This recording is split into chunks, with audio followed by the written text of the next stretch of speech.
Thanks for joining us. We are back after a brief hiatus due to my much needed vacation with another brand spanking new episode of Under Dark Clouds.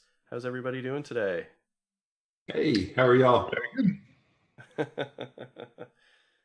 All right. So, touching base with everyone, why don't we just go around and say hello first? Max? Hey, Max. Max D20 on Twitter. But I can hear my voice. I'm coming through someone's computer.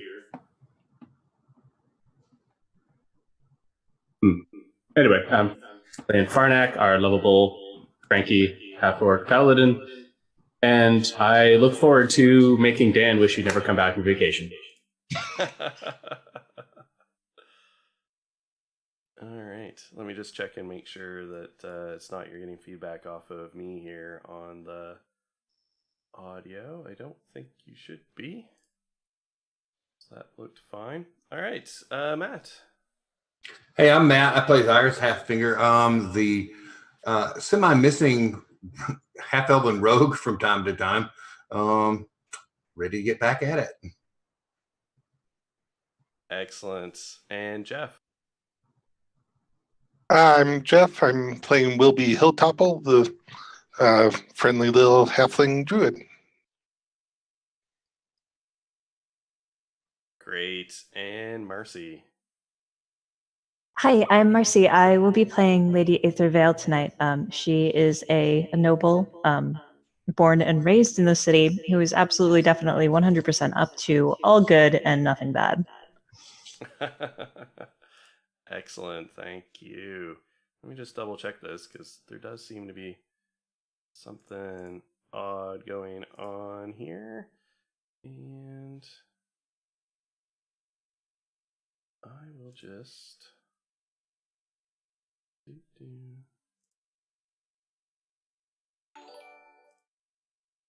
output.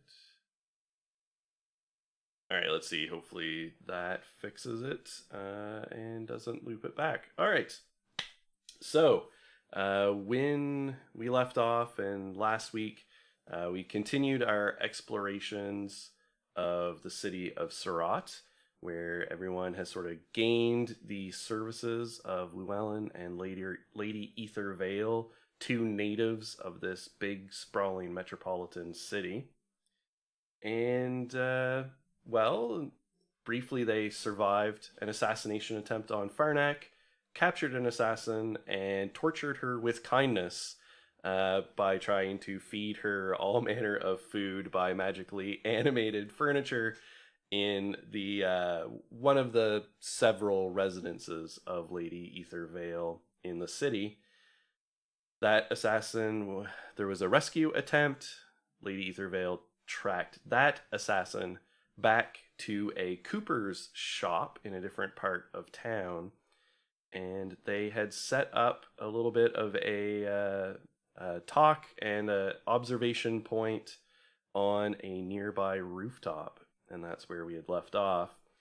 We didn't have Xyrus with us in our last episode, but Xyrus cunningly had snuck off to explore a little bit in the city on his own, being like a good rogue.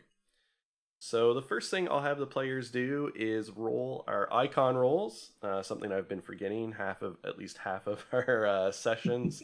So a reminder to everyone, that is a d6 that you're rolling per icon that you have a relationship with, and 5s and 6s are what we're looking for.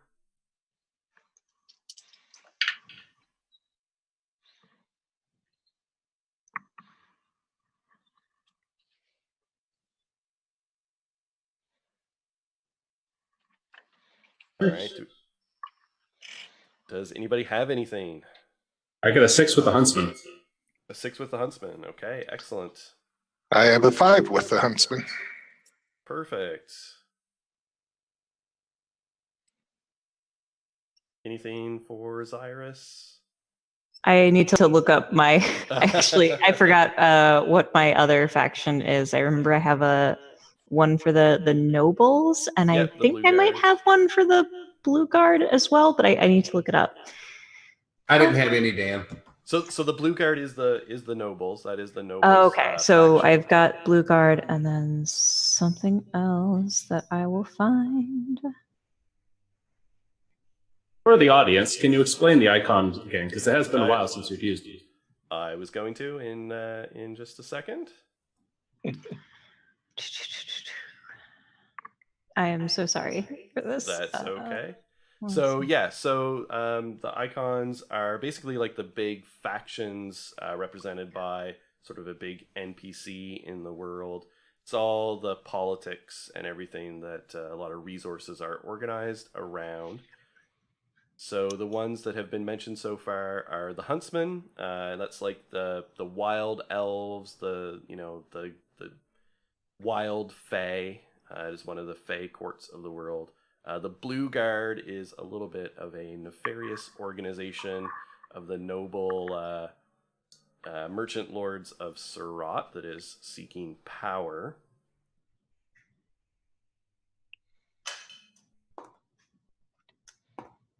Okay, I got 6 for the adamantine circle. Okay, excellent. And the Adamantine Circle is, of course, the big Mages Guild, which is present particularly here in the city of Serat. So 5s and 6s are good. You can use them to your benefit. So for each 5 or 6 you have, you can use it to preemptively give yourself advantage on a roll. And you could also use it to re-roll a natural 1. Natural ones will trigger interesting things regardless, but you can use that to re-roll it. A 6 is a straight positive. A 5 will introduce some sort of complication. So sort of like in a cipher system type terms, probably something like an intrusion on my part. And the only thing we ask is for you to invoke, some narrative aspect on why your relationship with that icon is letting you sort of make an advantageous roll, or how it's helping you out in that particular case. All right. And then I had one question. We have like different rankings with these factions as well. So the points is the work? number of dice. Yeah. So if you've got if you had 2 or 3 or something with that icon, instead of rolling 1d6, you would roll 2 or 3 dice. So per point.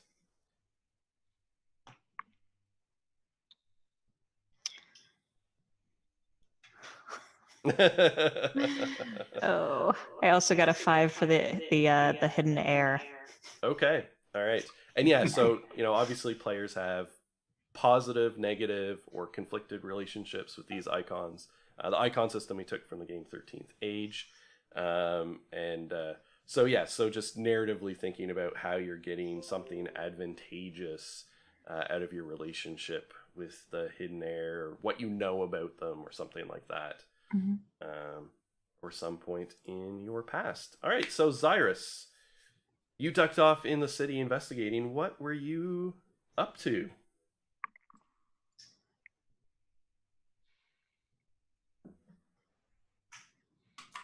All right. At one point, I had separated from the group, and so I decided to go check out to see if I could find any information about the Shadow Hand and if anything that they had been up to. And this was just right after the attack on Farnek, and so I kind of missed part of that fight, but at the same time, I managed to track my way back around, and at some point I managed to come up where the rest of the group is now. So it was very interesting little bit of detective work, and talked to a few people, found a little bit out, and ended up here. So. Perfect. Yeah, well, so I mean, I think if you were searching for the Shadowed Hand and anything on them, getting led here from your contacts would be a perfect place. So when you were reaching out to whatever other underground contacts that you had, you would discover that one blade of the Shadowed Hand, so like a independent cell operating in the city, was operating out of this Cooper's workshop in town. And so you found your way here. And great minds thinking alike, there is a perfect rooftop that would look like a great place to offer a unobstructed view over the Cooper's workshop if someone wanted to stake it out. I will definitely want to check this out. So, All right.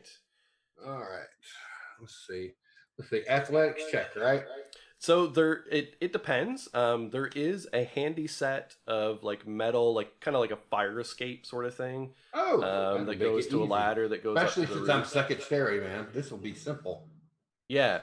Or the stones are rough, so you could climb it, some in a different location if you chose. I think I'm going to climb from a different location just to kind of stay more in the shadows. All right. So yeah, go ahead and give me a strength athletics check.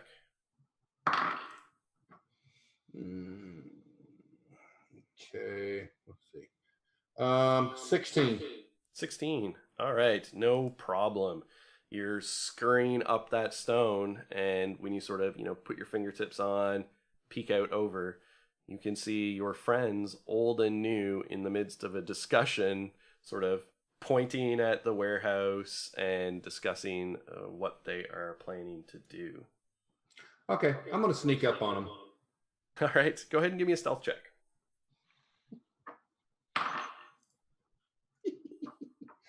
How about a natural 20 plus another 8, so 28. 28. All right. So you're creeping up, and even Llewellyn, who you have learned over the last couple of hours has, the sharpest intuition and hearing in the group, doesn't even spin around as you creep up close.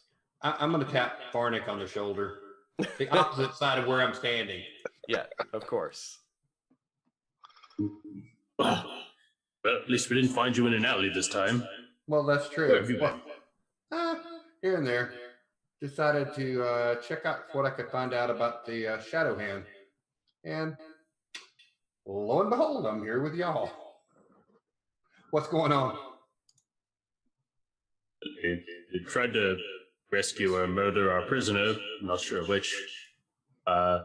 Lady Vale's house has been destroyed. Kind of.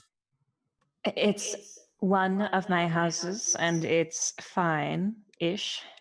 It's fine. We'll rebuild it or something. It's not too much. It's not bad. Fine-ish. Oh. Fine-ish. The chairs came to life. The tables came to life. I saved you some cheesecake. Oh, thank you. That's awesome. All right, so what are we doing besides? I know what I'm doing here, so what are y'all doing here? I mean, are we going in, or are we just going to watch? I believe we have decided not to go in, mostly because breaking into a den of assassins seems like kind of a bad idea, no? Especially when they're probably waiting for us. Mm-hmm. But we know their location now, and the quieter we are about it, the more we can leverage it later. I have a pretty good description of Wilby, Cyrus, and myself. We had discussed getting me a hat to look a little different. Mm-hmm. Yes, I could probably take you to the Adamantine Circle to get something like that. That sounds like something that would definitely be a good idea. I believe right now that we're probably standing out just a little bit much. Potentially. I look very different. Cyrus, why don't you also, because you were out, gathering some information, and so I think, just with your, expertise in the underground, kind of finding this, given everything that was going on, was relatively easy. Why don't you also give me a charisma investigation check?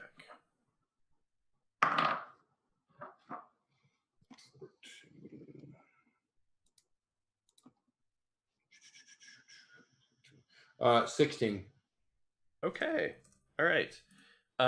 So I think that when you were poking around, you would have discovered, this particular blade, the they're called blades, but they can specialize in virtually anything, right? So thievery, like yourself. This blade definitely 100% specializes in assassination and murder.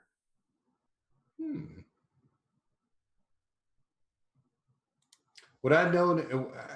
Would I have known any of this group from running into them at any point, Dan?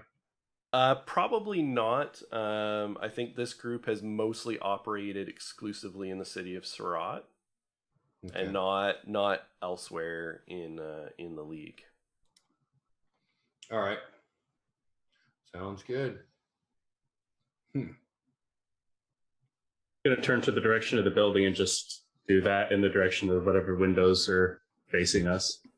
So the windows, it looks like a regular shop, right? And you've seen people coming in and out. The sun is going down and the shop is in the process of closing for the evening. But the windows on the front all look into basically a storefront and a workshop and presumably a little bit of storage space in the back for a cooper. So people are coming out with barrels. Any openings on the roof or anything across from us that I can see? It's so that building is a single story. The building you're on now is a double, or a 2-story rather. So you've got clear, unobstructed view. It looks, the roof just looks empty, pretty much like the roof you're standing on. Okay, is it pitched or flat? It's flat. What's the distance between our building and that building? So it'd be on the other side of the street.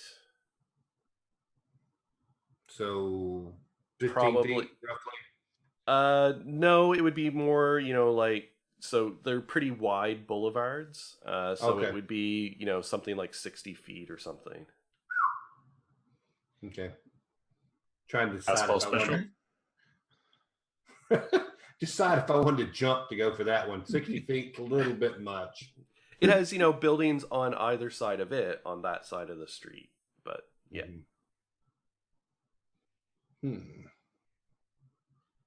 I could probably go take a peek. Find a crack, get in. This might be a good idea, Farnak. Yes. So let Gecko Wilby do his thing, or whatever else interesting you choose to be. Can you turn into one of those? And points to the flying boa. Feathered boa. I am not sure.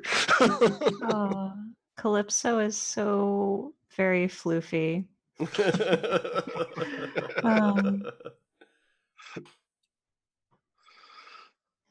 you can take a look around, it would be good to scout before it is getting late. It's been a very eventful day so far. Are geckos common here? Oh yeah, I would think that gecko would be a common lizard type in this area. Yes, I could go take a peek. And You you just have to guys be- are starting to talk, like a light, cold rain starts drizzling down. You hear Zyrus grumble just a tad bit when the rain starts falling. All right, so we need to get eyes on there. All right, Wilby, are you going to go ahead and go across? Yeah, I'll go ahead and gecko for him and go down, go look for a crack to get in somewhere. Okay. So all of a sudden, Wilby, this jovial halfling, his form sort of shimmers and shrinks down, and then there's this little gecko lizard scurries off. I'll scurry up and down the wall and Down the wall, across scurry the across street. the other side. And so pretty easy to find a crack. The front door, obviously, it's a good door, but there's always little cracks and air spaces to get in. So scurrying in underneath the first door, there's some footsteps going by that you sort of just narrowly avoid as they trot across the rough wooden floor. There's a man with an apron on who appears to be in the process of starting to close up the shop. So he's like putting things away. You see him like lock a lockbox that, you know, jingles with the sound of coin, tuck it away, put the key in his pocket. He's calling out to some apprentices. Sort of off to your right is the door that goes into the workshop. And there you can hear the sounds of, you know, just finishing up. And then there's a door in the back of the room, which is currently closed, but given the layout, would presumably go into, you know, a storage area for barrels. Okay, and everything in this first room just looks like a normal Cooper shop. Yeah, whatever. It's sort of like the storefront portion of it. So there's like a little bit of a counter. There's some different barrels of sizes and makes, you know, kind of on display, that sort of thing. But yeah. Okay, I'm going to kind of hug the wall and go around to the door that's closed currently. Okay. Yep. And it would be easy, you know, while it's closed, there's enough of a crack underneath that you could certainly scurry under. Yeah, and I'll scurry under that. Okay. See what's in there. So it is dark on the other side. A little bit of light filters in through some high windows high up on the wall, but given that the sun's going down, it's pretty dim. So do you have a gecko have dark vision? I don't believe I do. Yeah. Excellent. Dark vision 30 feet. Okay. So, you know, you're swiveling your head around and you can see racks, you know, of barrels all stacked. There's probably about 3 aisles of these racks of barrels. Okay. And they appear that they're just empty barrels sitting there. Yep, different sizes. But, you know, generally just barrels. And then there's another pile sort of at the furthest where there's some shelving where you've got staves of different sizes and like hoops and, you know, rivets and things like that. Right. Yeah. I'm going kind of look around and see if I can see any evidence of like a trapdoor in the floor, something like that. All right. Go ahead and give me an investigation check. That is 14. Okay. So you're poking around the room, your little gecko head swiveling around, big eyes blinking. You can smell the, you know, freshly sawn wood of the staves and the smell of metal and oil and that sort of thing. As you're poking around, you don't find a trap door, but you do find that on the middle row of shelves, the middle rack of completed barrels, in the middle, there's 2 grooves in the stone floor that are running like across your path. Like if you're going down the aisle, there's these like scraped grooves out into the aisle. Interesting. Okay, I'm probably in no shape to push anything. So I'm going to note that and then run out and try to check the door that was open. The other room, just and by that time, again, you sort of dodge. Like there's a bit of a curse of one of the apprentices who kind of like half-heartedly swats at you with a broom when you scurry across the floor. But then they're just finishing putting their tools away and exit. And yeah, there's like a small forge with no fire in it for like heating up the metal hoops. There's, you know, crates and stuff. There's barrels full of staves, which is like, which came first, the chicken or the egg?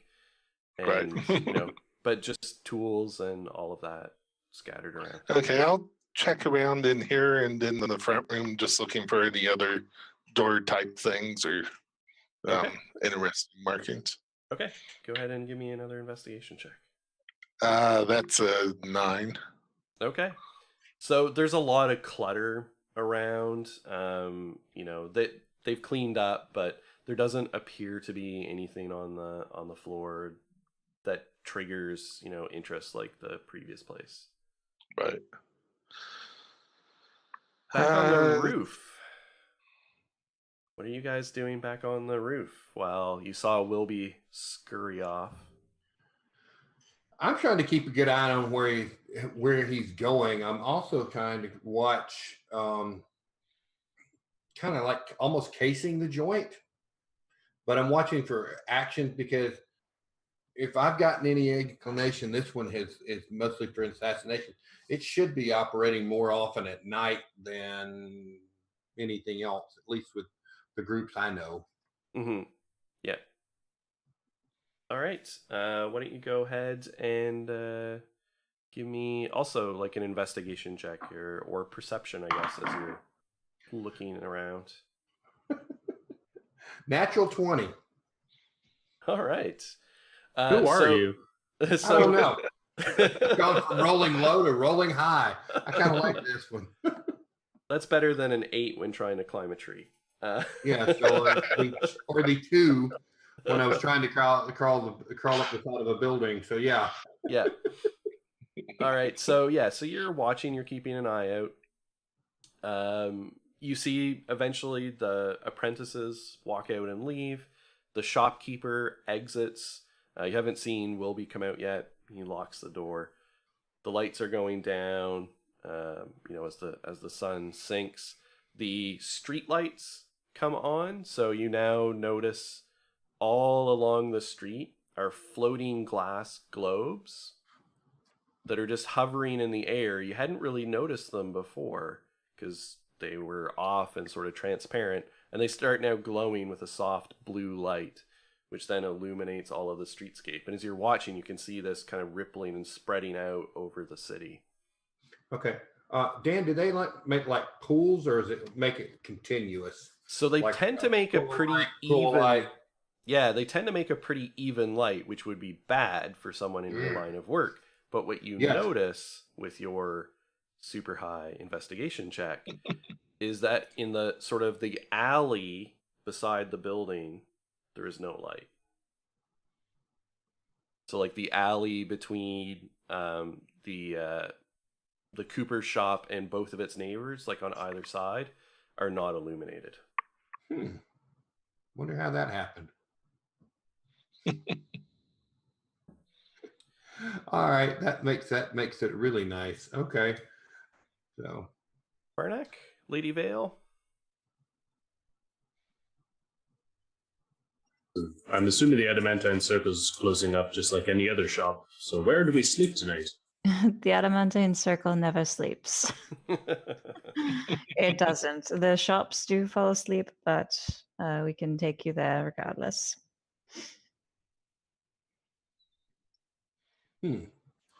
I'm interested in leaving this place.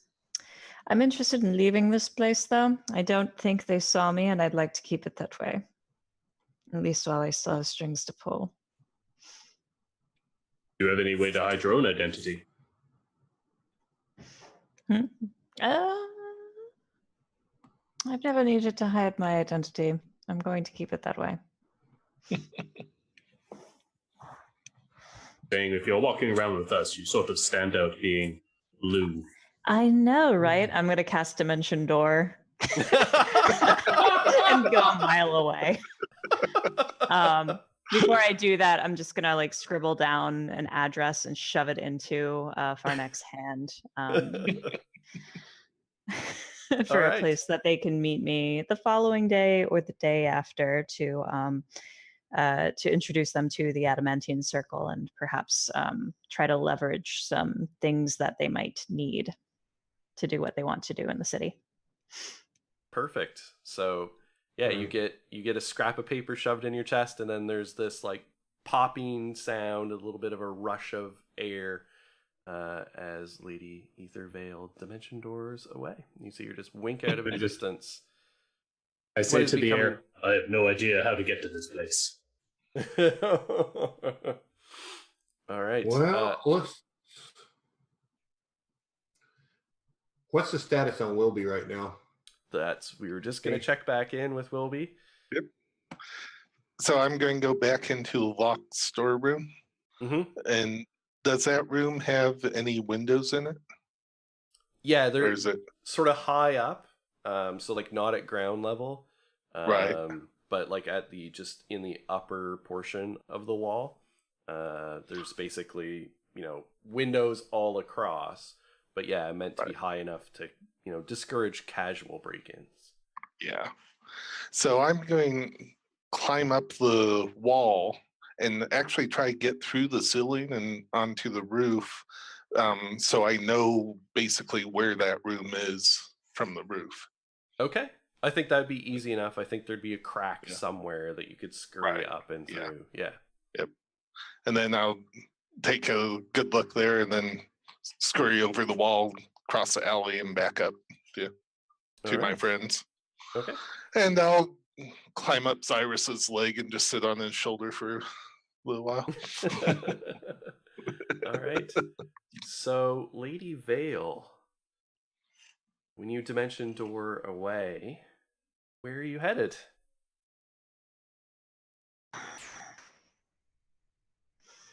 Let me think. I think it was early afternoon. I can't remember if that's true or not. I Like want when to say you that we got there like early morning, and then there was like the whole interrogation thing, and then it led into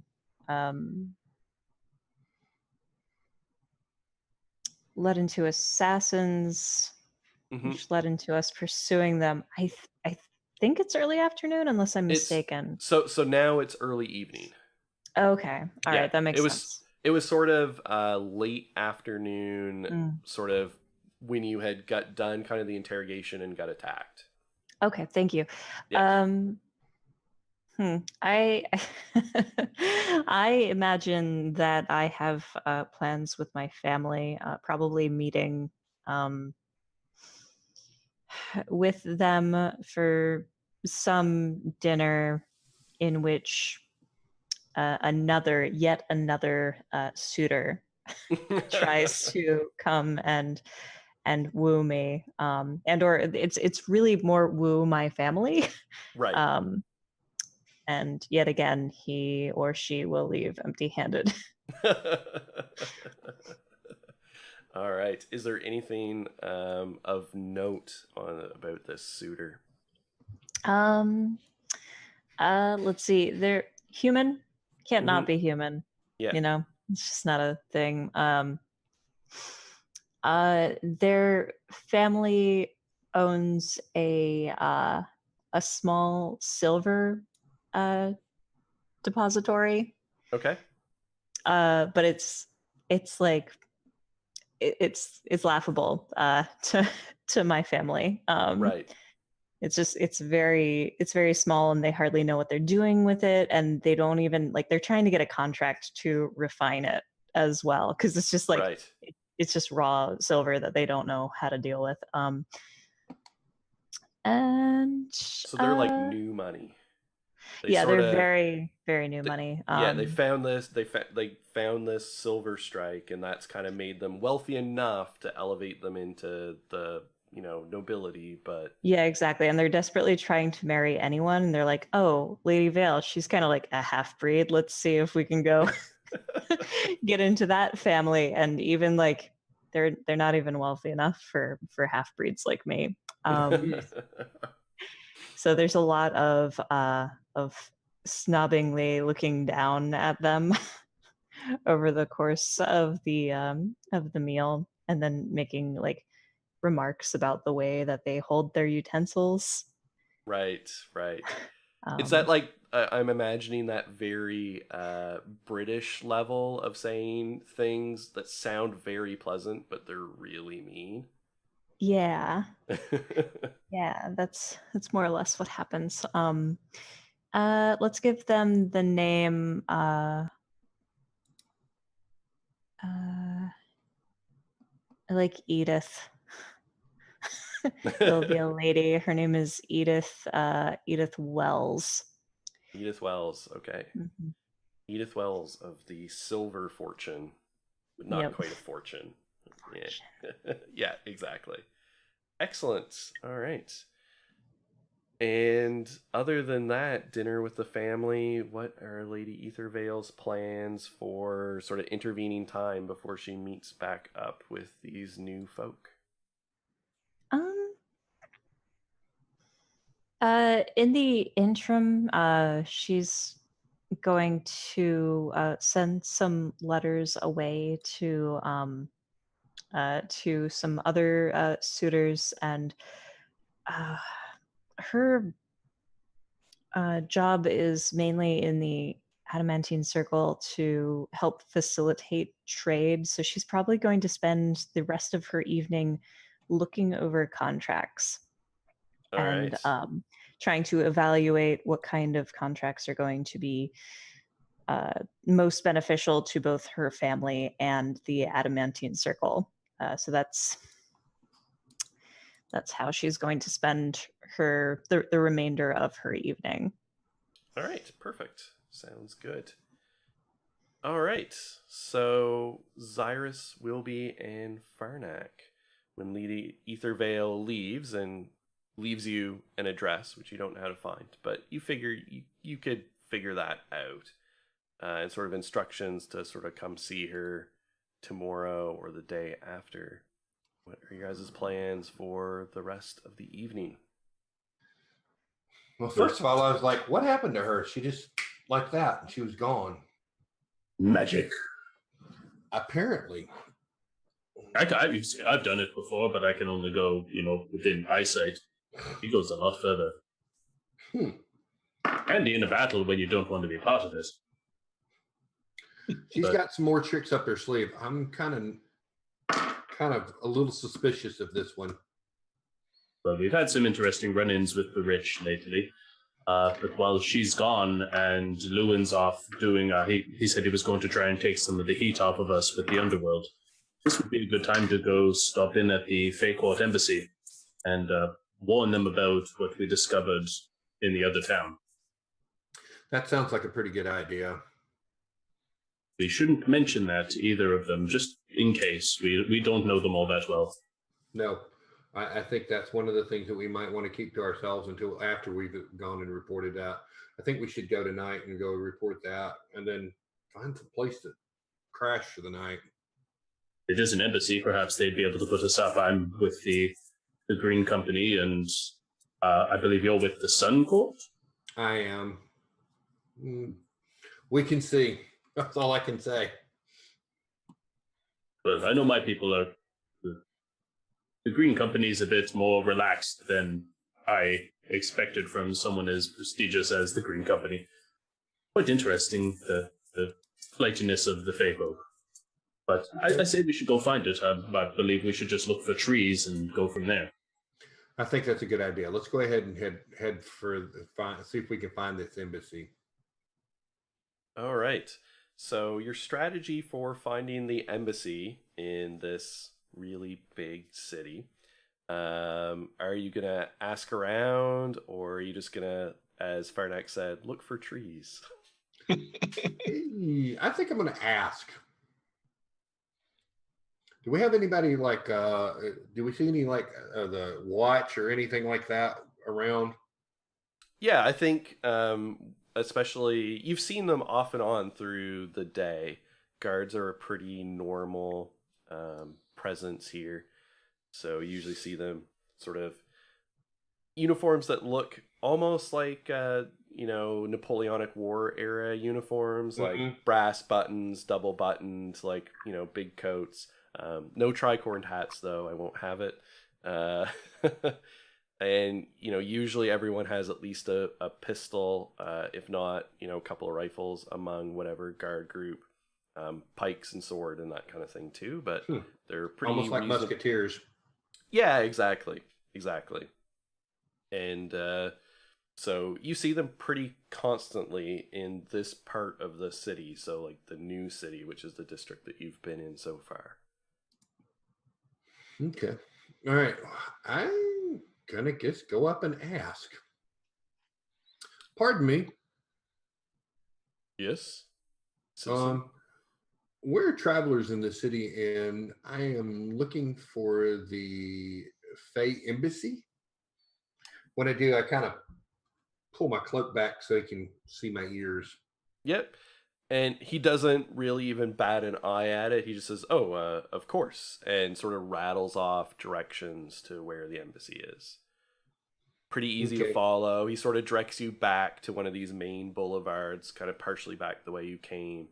And then to keep going, and you'll eventually come to a place where it is walled and gated, but you'll see these large fey trees on the other side that rise like towers, and that is the location of the embassy. Okay. As we were walking away, I'm going to just kind of nudge Fornick. You were right. There are trees. Of course. I'm still riding along on Cyrus's shoulder.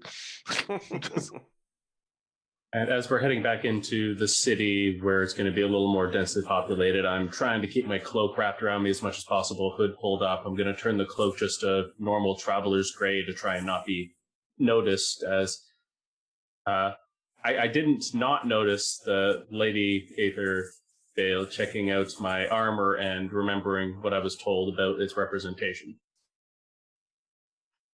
I will keep it, try and keep it hidden as best I can.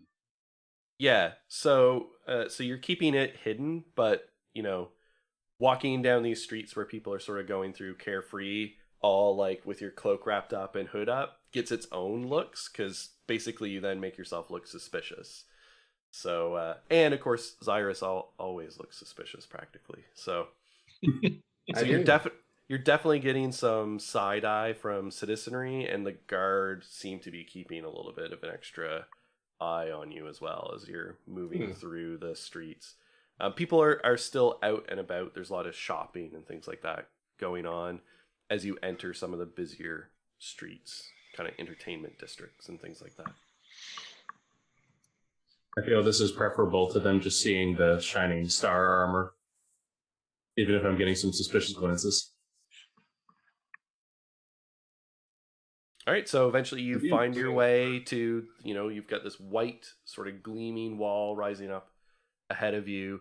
As you approach, there's like a little bit of a hill that you're going up, and you can see these large familiar fey trees, although they're smaller than the ones you've seen in the forests of the north, but unmistakable. Lots of purples and reds, on the trunk and the leaves, and golds, and there is a finely wrought sort of silver gate that is closed, with a couple of guards standing out in front, which, as you draw closer, it is a pair of hulking trolls in like bits of plated armor that are out front with halberds.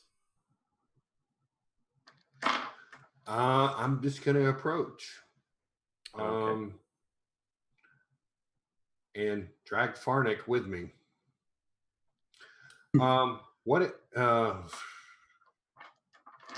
Trying to think what I need. I guess I'm going to request an audience. I would prefer like to request an audience with the ambassador. And the troll just kind of leans forward and like squints, looking you up and down. You have business? Which ambassador? Yes. Which ambassador? Which court? I flip my cloak to the Green Company colors. He kind of looks over. You member Green Company? Indeed, from the far north. Okay. You vouch for him? And he's pointing at Cyrus. Yes, I vouch for Xyrus. He's proved himself trustworthy, despite his looks. And the troll's nose kind of wrinkles, and he points at Gecko Wilby and says, him too? Yes, of course. I believe all druids would be welcome within the ranks. You wish to see the ambassador? I wish to speak with someone from the Green Company. I've come with some news from the north and closer that needs to be spoken with in private. And the troll sort of, laughs and like chuckles and like taps his companion and just says, someone? You want to talk with someone? Lots of Green Company here. Who you want to talk to? If the ambassador is the person I should talk to, then I'll speak to the ambassador. We have no names. that I know in this location. We were simply told by Captain Luvius that we would have allies in the south. Okay. See, name, you give name. Easier. We'll send you in. Someone will see you. And the gates kind of swing open as he like taps his halberd on it. Eventually, fine looking elven male, fairly young, with sort of almost like a page boy's kind of uniform, right, on, would come up and escort you sort of deeper in, find out you're going to go see the Green Company, lead you deeper into the forested area until you come to what looks like an encampment, with sort of like huts built into the trees. There's open campfires flickering. There's like fairy lights darting through the trees. It's sort of in an almost perpetual twilight sort of state. And then would escort you to a table that's out in the middle of a clearing, that there is a feast ongoing. Mixed company. You see trolls, you see like other fae folk, you see lots of elves, but clearly holding court sort of in the center of this big table appears like an elf, but kind of burly, sun brown skin, tattoos, is shirtless, and has like a pair of like antlers seemingly growing out from underneath his hair, and you get sort of led to believe that this is the ambassador, and then he eventually says that he will talk with you, sort of exchanges some pleasantries about Captain Alluvius and how he can be of help. We come from Sorel with news that will affect Serat and the current order of power, and I believe it should be something that is known here if it isn't already. A group called the Blue Guard are planning to replace the current standing Grand Duke. And, the ambassador sort of just kind of waves his hands. You're telling us things we already know. Who rules here in this human city is of little concern. We have greater concerns to be worried about.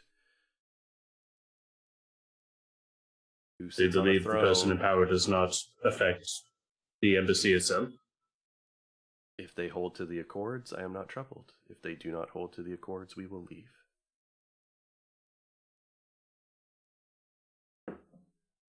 It seems some merchants closer to the north, Lord Argon, has been trying to make some routes into Green Company territory further north, putting the accords into question. And as I have been led to believe, our friends in the north are dealing with this. This is not a concern for me. And it's not a concern, then that is good. I'd just rather know that you know. Are you familiar with any of the more noble houses of the city, or do you tend to keep to yourselves here?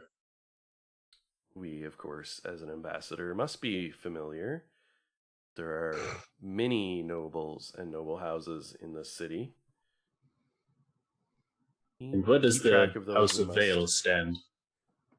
The House of Vale, good reputation, old, wealthy, business spread throughout the league and beyond. Particular affinities for items of a more arcane and mysterious and esoteric nature. Flamboyant daughter of the house that is well regarded for her skill with a blade. I've heard that she is almost constantly dueling. Trustworthy? I do not know her personally, so I cannot vouch for her sincerity. And lastly, it seems some assassins want me and my friends dead. That is unfortunate. We were just mostly wondering where this is an embassy, if we'd be able to stay here instead of going out and risking other lives. They've already blown up a restaurant trying to get to me. Oh, well, your concern for the citizens of this city is commendable. Of course, as a member of the Green Company, you're always welcome to stay here, and as are your friends. And I was given an address to meet the flamboyant Lady Aethervale tomorrow. Would you be able to get us at least a map and drawn to this as you're location? talking, the like ambassador sort of leans back and sort of gestures to, you know, like an aide. And he says, someone will take care of it, I assure you. It's sort of the like, you know, he's sitting back with the body language of, you're bothering me with things well below my station. Then I believe we have nothing else to do. Cyrus, Gecko, Wilby, do you have anything to do, or should we just hit the hay? I think we probably need to go ahead and call it a night. And pick up on this in the morning. I'm trying I kind of lean into Garnet. We need to get somewhere where we can kind of talk and plan. So tomorrow we have the Adamantine Circle. We have quite a few things, so let's go to our rooms and let's sleep on it and speak in the morning on the way to meet up with Lady Vale. So the rooms, what you'll be showing to for quarters, isn't so much like individual private rooms as like essentially a barracks. You know, they have multiple ones, obviously, and this is like a smaller one, and you're the only people in it, but it could clearly hold more people, but it's like a communal sort of sleeping hall. That always surprises me how informal they are.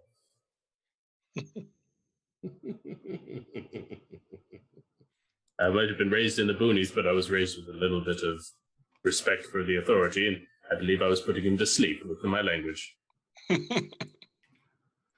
You might have been just a little bit, but I have noticed that sometimes these more noble thinking individuals seem to be less likely to talk to us. You think someone who could live to be 700 or more wouldn't get bored so quickly? Age does not necessarily bring wisdom with some. Those horns. Interesting. Wilby, will you grow those? So eventually I will come out of gecko form. We're hoping. Yes.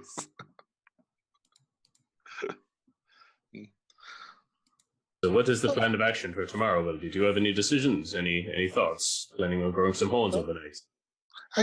I do not think horns will help. No.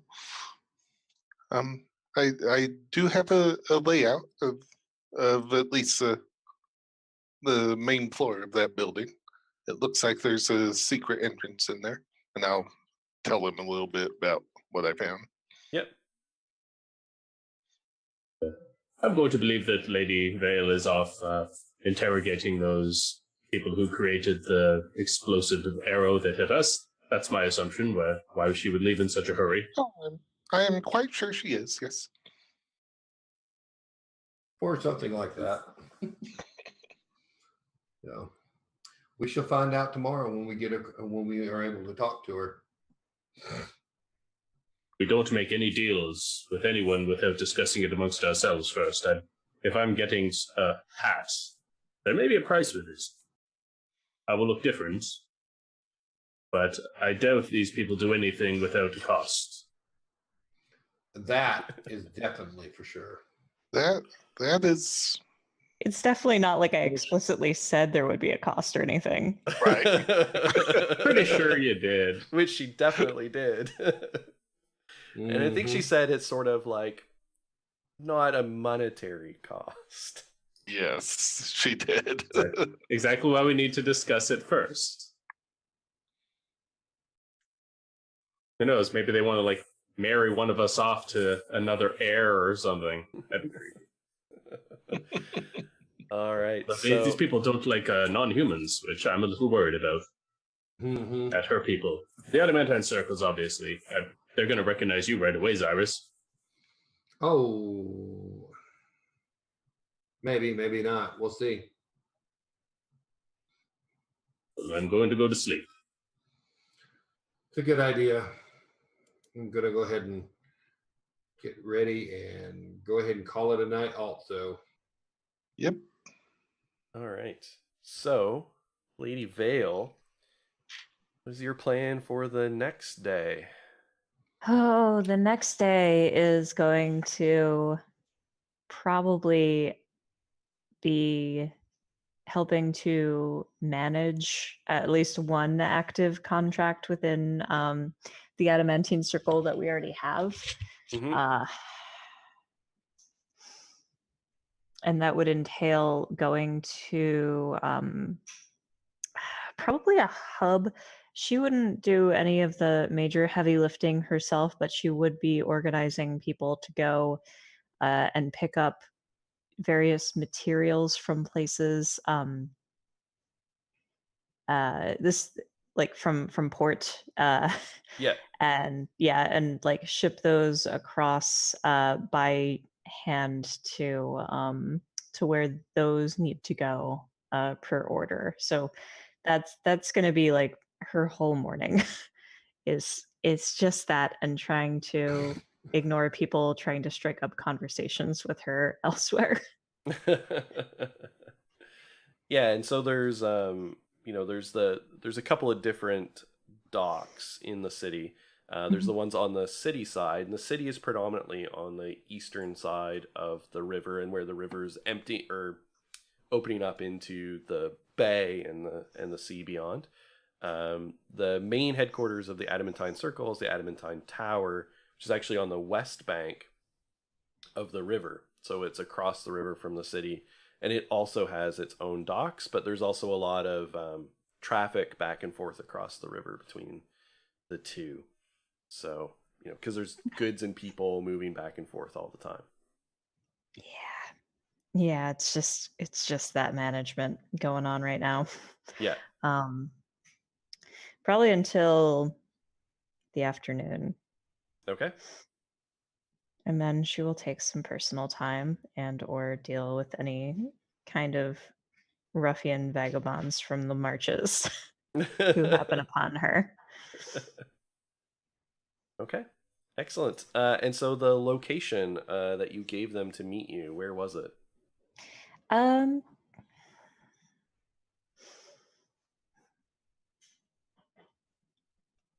it would have been not exactly the place that she is right now, but a couple blocks away, which would be on her like normal walking routine.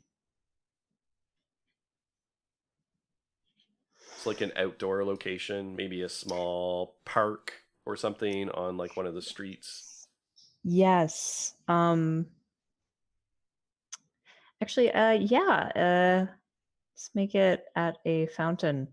Yeah, I was gonna say there'd be a lot of fountains and statues Yeah. around. So, and the combination of the two, right? Big fancy fountains that are dedicated to either saints or deities or the merchant lords who paid for them. Um, in fact, almost all of them would have the name of the merchant lord who paid for it, because doing some civic good by like purchasing infrastructure for the city is one of the ways that the merchant lords show off their wealth. Yeah. I don't know any merchant lords offhand to name this one. But the statue in the center is humans, two of them, both women, with wings that are not bird-like, but more like made of crystal. Perhaps this was a like a gemstone Mm-hmm. uh, kind of guy, protruding from their back in that uh, So in Renaissance drawings and medieval drawings, dragons not always had that sort of bat wing kind of thing going on, but there's like a more Celtic design in which there's like a swirl that goes up followed by multiple ones going down, and that's sort of what those crystal things emulate. And they're holding up an urn, and that's where the water pours out. Right. Okay. And it's rainbows. Excellent. And I think that this statue was paid for and dedicated by Lord Cato. Nice. Who is one of the merchant lords of the city, sort of in the middle tier of merchants and nobility. So enough wealth for something a little ostentatious, but this is probably his only public monument that he has paid for. Okay. So yeah, that's what her morning to afternoon looks like. All right. Sounds good. So the rest of you, what is your guys' plan of attack for the day? Was there a time written when we were supposed to meet? Nope. She said, tomorrow, the next day. Well, I guess at some point we'll have to go by and check this address, or at least attempt to find it. We're going to get led there, but hopefully there's a restaurant nearby. Dinner last night was kind of interrupted, and though the Fey food's good, I really want to try some of the more local foods. So what are you guys going to do for the day? Well, let's find some place to eat for Farnick. Nearby to the location where we're supposed to meet her, just in case. I really don't want to purchase anything very expensive. Yep. I'm about the same way. Find some food and drink, and on the way talk about what we know and what we might want to do. I'm not in my star armor. I'm in my leather armor with the bullet holes and the dust and everything. Okay. All right. Let's see. Armor. All right, so finding food, easy enough. There is food everywhere. I mean, right from at, where you're staying, there would be food, which would be free. And there is, walking any of the streets, there's like cafes and things like that everywhere. So, stopping to get refreshment of any kind would be doable. Someone would lead you to show you where the statue is or the fountain in the morning so that you could find it again and sort of, help you navigate. It's in the middle of a square where there is indeed a couple of, small cafes and things like that you could hang out at as long as you're purchasing something. I heard there's a place in the city called Goblin Town. That's goblins and kobolds. Still trying to learn that dialect. We always call them kobolds up north. Maybe we should visit Goblin Town sometime. See if we can... Oh, yes, that sounds lovely. Would you ask the, elf that is leading you around? I could ask you. You would definitely get like a wrinkled nose and like, why would you want to go there?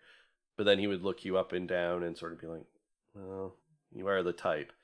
And would give you directions. So it is the total other side of town. And oddly enough, Goblin Town lies underneath the Sheltered Heights. And the Sheltered Heights is where the oldest of old money is. So there's like a ridge line and sort of series of hills forming this ridge right along the shore of the bay. And so, when the old pirates and stuff settled here, the richest pirates built their estates up on top of this ridgeline overlooking the bay and where the old docks and things were. And the kobolds who set up shop when this was also a pirate town, and the goblins as well, burrowed into the hillside. So they live right under the feet of all these fancy estates. Nice. Good place for them. Yeah, so those old estates aren't necessarily as ritzy as some of the newer noble estates, but it's like the old wealth. And sometimes they have problems with kobolds in the basement and things like that. Cobalt's in the basement. One thing we've learned from having kobolds around is they can be very handy to have one as an ally or a colony as an ally. Oh, yes. And sometimes they know stuff that other people don't necessarily know. Mm-hmm. Yeah, the elf would there's also any tell you other that way. the kobolds don't like it being called Goblin Town because they were there first, and the goblins don't like it to be called like Kobold Town because they're goblins. So Should we just call it Undermountain or something? Yeah. it's not that extensive.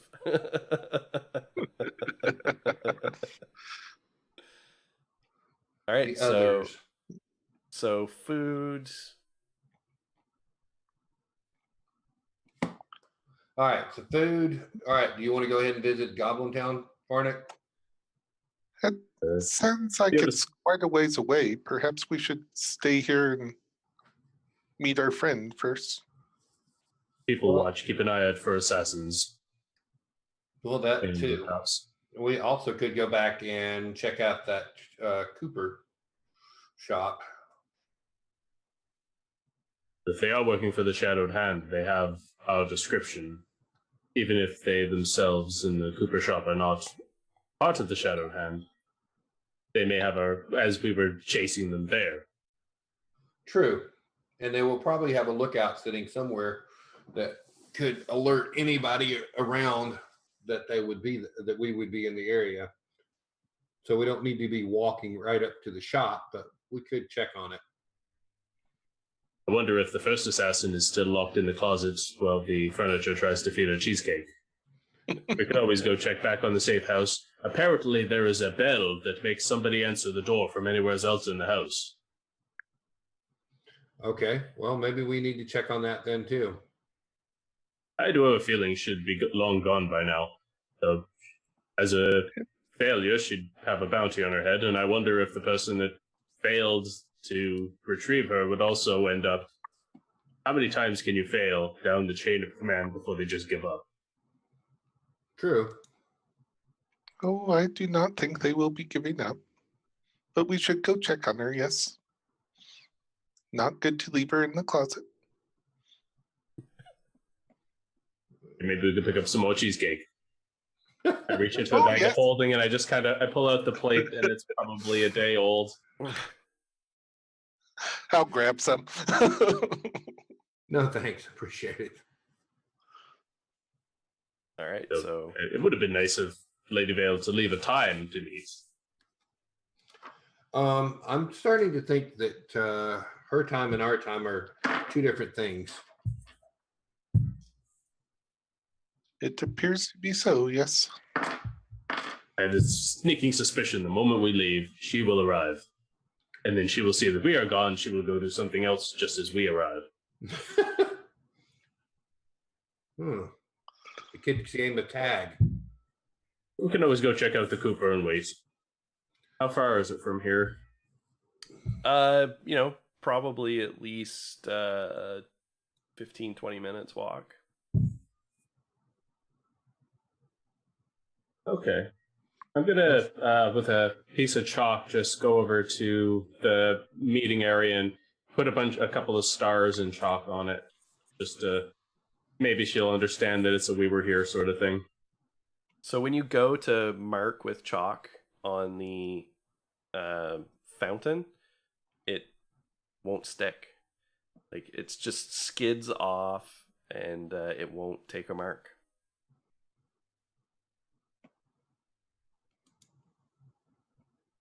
Seems to be made of the same stuff as my armor. I tried to chalk my armor and it probably won't work.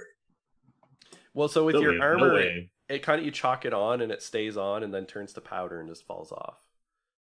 It's a little bit of a different effect. It's almost like with the chalk, almost like the chalk won't quite touch the stone. Other than vandalism, I guess we're just going to have to go check and hope that we're not leaving as soon as she arrives. Give a glance around just to make sure. Can I jump in here? Yeah. I leave you alone for a day and you're already committing whatever it is you're doing, vandalism? Huh. If I wanted to vandalize, I would have used the paint I have. Try it. It'll be funny. Anyway, are you ready? I suppose we have nothing else to do. We're well-fed, breakfast bread bowls and all. How quaint. Wherever you go, wherever you lead, we have no idea. This is all new territory to us. Mm-hmm. Okay. So I'm going to take them to the whatever counts as the headquarters for the Adamantine Circle here. Yep. So the Adamantine Tower, which is across the river. Great. Is there a ferry to get there? Is there a bridge? How do we traverse the river? Oh, it is fantastic. So, so you lead them. You actually have to lead them first from the new city to the low city, which is the older part of the city, to get to the docks. And so, on your way, you're in this place that's like big stone buildings, wide boulevards, lots of marble and things like that, right? Like our conception of ancient Rome at its height, right? Very similar. Then you come to a sort of disrepaired sections of walls, which is the old walls of the city. The gates are unguarded. There's no like real gate. And you go through into a land of crowded tenement houses. Everything is like close on top of one another. It's very claustrophobic. Thanks very much, Jonathan. It's very claustrophobic on top of each other. Twisting streets, lots of alleys, and of course, as you get closer and closer to the water, it gets rougher and rougher as you get to the docks. You can smell like the old marshland that this is built on top of. And as you get out towards the dock areas, there's lots of places where the streets is like wood on pilings driven in, where like the mud underneath is still, giving that rich and pleasant and, very aromatic smell of marshlands and places with not the best plumbing, right? But then you get to the docks. The breeze opens it up a little bit. And you have two options. So there are ferries that go across, and they're just your typical ferry. But what you're used to is the magical conveyance of the skycabs. So there are these sort of enclosed boxes with sort of these glowing crystals attached to them. And it looks kind of like a miniature version of like a tram car, all glass. So it's kind of, or I guess it's like a gondola, right? But there's it's not attached to anything on top, and it's got these glowing crystals. They are a gold per person to use, so they're a little bit more expensive, but to you and even to adventurers, that's nothing. And they're operated by a mechanical construct. And they fly across. So they take like half the time to get across. They're quick, they're efficient, they're just a little more expensive. Wow.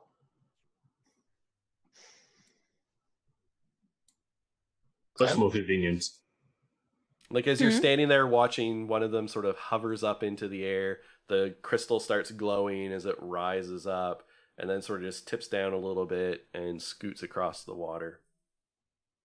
Now that is quite impressive, yes. Very impressive, Wilby. Very impressive. What happens if someone casts a spell on one of those? Would it just fall?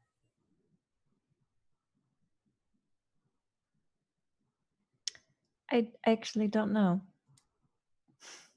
I could try. But why No, would you? no, Wendy, no. Why would No. why would you do that? To find out. Oh, I'm sure we could just ask.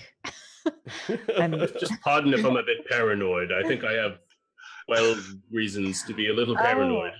Oh, right, because of the assassins. Yeah. It'll be fine. It'll be fine.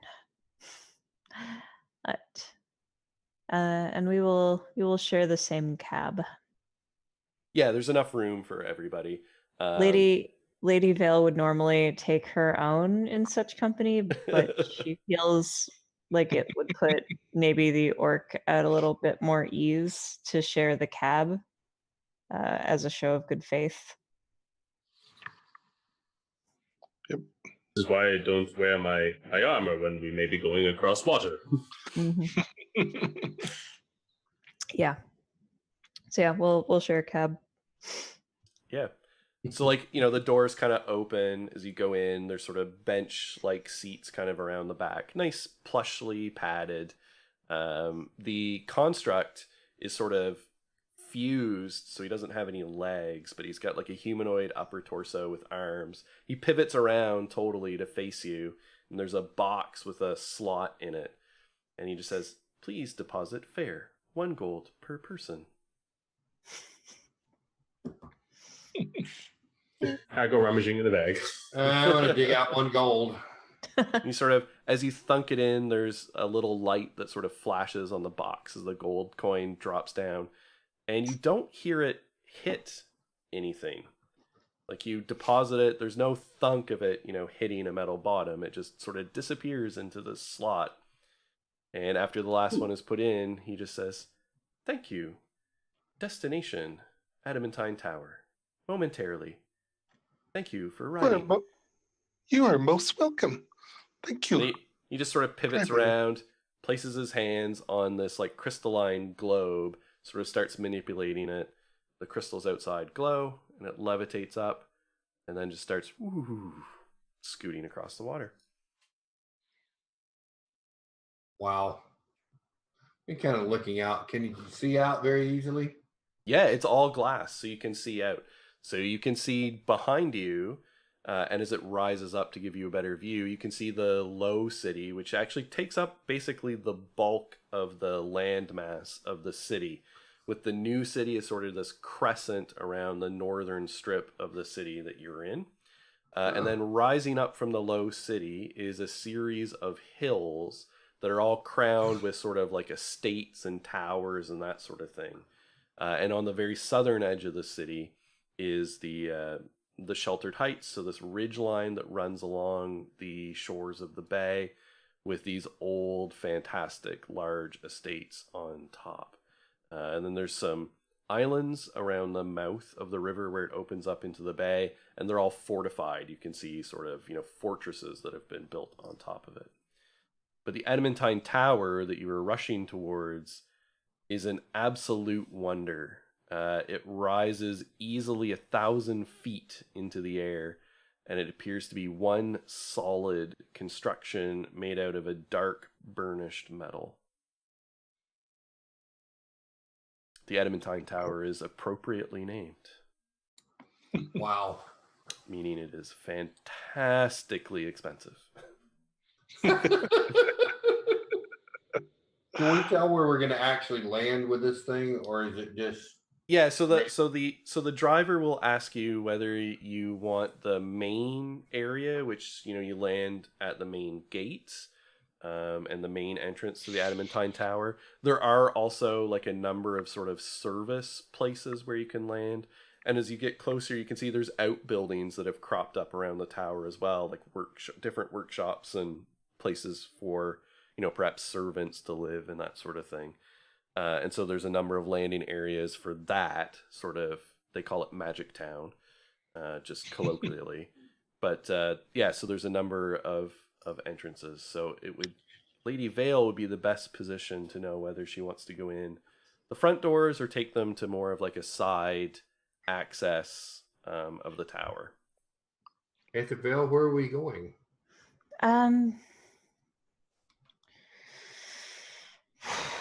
We will be going. I'm trying to think of who the best kind of person is as a contact within the tower to provide such a deal to these people.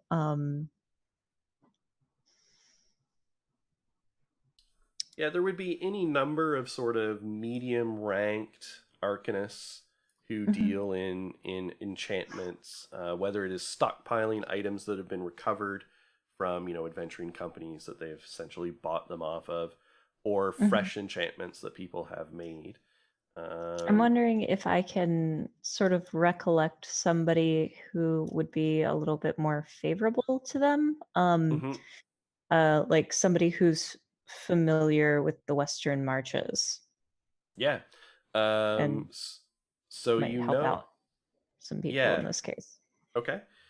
So I think you would know of potentially a couple of people. There, I think, would be a number of medium-ranked wizards who, at one point in their career, were adventurers, and so the High Marches are, the main place of adventure. The dark horse candidate, although he's a little too high-ranked, perhaps, would be the High Alchemist, who hails from beyond the High Marches, supposedly originally. He His might be background, the person. his background, oddly enough, is he's one of the Thierse, which is incredibly bizarre. He's the only Thierse wizard you know of. He might be the person to talk to about getting that elixir for Farnak. If we're going to be meeting anyone, how do you feel about Ivar? That's the High what's Alchemist. With the a what? I'm sorry. That is the High Alchemist. Ivar was the name that I said. Yeah. Ivar, the symbol of a hawk, was the one who took an artifact we were bringing south. I've heard a nickname, the Mad Mage of Arakor, but also that this is also the High Alchemist, who would be someone I should speak to. I'm going to like adjust your color a little bit and like wipe off some grime, and I'm going to say, dear, all mages are mad.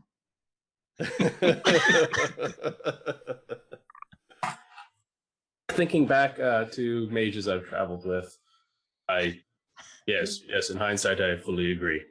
She is not incorrect. Let me tell you about this halfling with a big, bushy red beard. No, perhaps for another time.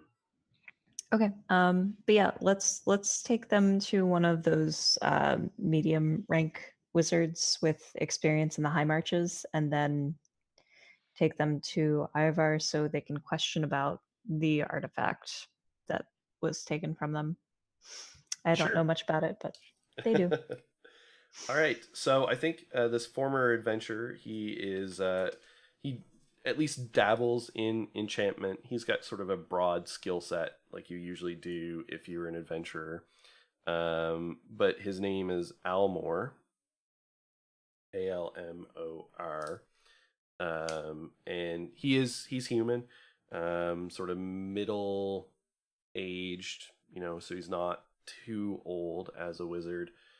Short, scrawny, a little eccentric, because he has a background as an adventurer, and he's probably flung one too many fireballs in his time into a crowded room. And he's got a knack for kind of like not dressing like a wizard. He likes to wear sort of very plain, rumpled clothes, but he's also a hard worker, so he has a tendency to be always found in his workshop. He pretty much sleeps there, eats there, rarely leaves. Ooh, what are those?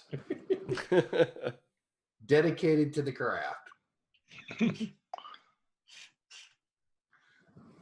All right, so you would you'd come in, land. So yeah, you could go just through the main gates, which is impressive, with these big, high, arched double doors. And as you enter the interior of the building, you see as you look up that the tower is hollow on the interior. So all of the rooms are in a ring around the outside walls, and it's hollow up the whole length, in the interior of the tower, where there is some sort of glass or something at the top, because you can see the sunlight coming in and reflecting off of all of these mirrors and glass. There are some trees growing in the atrium. There is a giant stair that corkscrews around that interior wall all the way up, sort of at every level, giving an entrance, but they then, sort of peter up around the building. And there are a number of these platforms, some of them enclosed by glass, 4 of them spaced around the tower that move on their own. It has elevators. Interesting. I'm starting to get used to this. It's kind of like the hover carts that you had seen earlier in the city, but these ones are sort of bound, in place and go up much higher. I'll let the lady lead the way.